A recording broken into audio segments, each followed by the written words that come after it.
All right, here we go. We have Nuri Muhammad, the student minister of the Nation of Islam. Welcome to Vlad TV. Thank you, Vlad. It's an honor to share space and time with you this afternoon. Absolutely. Likewise. Likewise. Okay, so this is actually your first time here, so I want to get into your whole story. Uh, and first of all, when I was doing research on you, you were born in 1974. Right, that's right. You were 44 years old, which kind of blew my mind because I thought you were maybe in your late 20s, early 30s. Well, that's I count that as a blessing. Trying to follow the dietary program that God revealed to the Most Honorable Elijah Muhammad. We call it How to Eat to Live, and trying to think right, eat right, and do right. Mix all that up together is supposed to keep us young for a long time. Somebody asked me on the air the other day, said, "What, brother? You that I thought you was 25. What's your goal?" I said, "My goal is to die young at an old age." There you go. Well, clearly, whatever you're doing is working, so congratulations. Thanks, sir. Praise be to Allah. So, you grew up in Indianapolis, Indiana. Yes, sir. Okay. So, this was in the late 70s, early 80s. What was that area like when you were growing up? Well, of course, Indianapolis is the birthplace of the Ku Klux Klan. So there is in the city of Indianapolis 1.1 million Caucasian versus 200,000 black people. And with that type of birth of the Ku Klux Klan being there, it has always been a stronghold for racism and real close to the buckle of the Bible Belt. So when you mix the social and the political and economic racism multiplied by the spiritual and religious racism that comes from the misinterpretation of scripture, Indianapolis becomes a very unique, special, and challenging place for someone that is a young black boy growing up under those circumstances. You yourself, did you experience racism in school or, growing up in that area?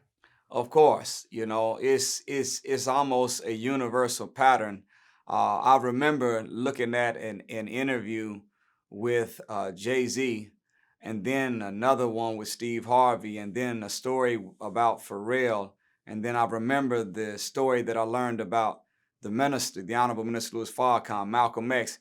It seems like everybody that is a young black male, somewhere between that sixth and eighth grade, they meet a spirit killing sixth grade, seventh grade, eighth grade teacher that sees potential in you and tries to do something to be a dream snatcher or aspiration assassin or a spirit killer to keep you from becoming that. So I too experienced the same thing. When I was in the sixth grade, my teacher told my best friend that, look, you need to get away from him. I've seen his type before. He's going to be a nobody in life and he's going nowhere. And of course, this is my ace. This is my main man. We live next door to each other. Whenever his electricity's off, he gets an extension cord from my house. And when mine, we share cereal. I mean, we share clothes. He wears it with blue jeans on Thursday. I wear it with black jeans on Friday. Nobody. So this is my man. So what did you think he did? He came and told me. So after that, I went back to school, and I got to school, and I asked my teacher. I told him I need to speak with you in the hallway. Of course, that's odd because normally they take you in the hallway. And I asked him. I said, "Is it true that you said I was going to be a nobody in life and going nowhere?" And he said, "Well, wait a minute." I said, "Did you say it or did you not say it?" And he admitted it. And I told him, edited version, well, don't say nothing to me for the rest of this year. I'll finish your class. How can I believe in you as my teacher when you don't even believe in me as a student? And you won't believe this, Vlad, but a few years ago, I was speaking at Butler University, and you won't believe who was there. Same teacher. The no good, spirit killing sixth grade teacher. And he had the audacity to walk up to me and shake my hand and say, "You know what? I always knew you was going to be something." And in my mind, I'm thinking, no, you didn't. But in my mind, I realized maybe he did. And he was trying to keep me from actually becoming that.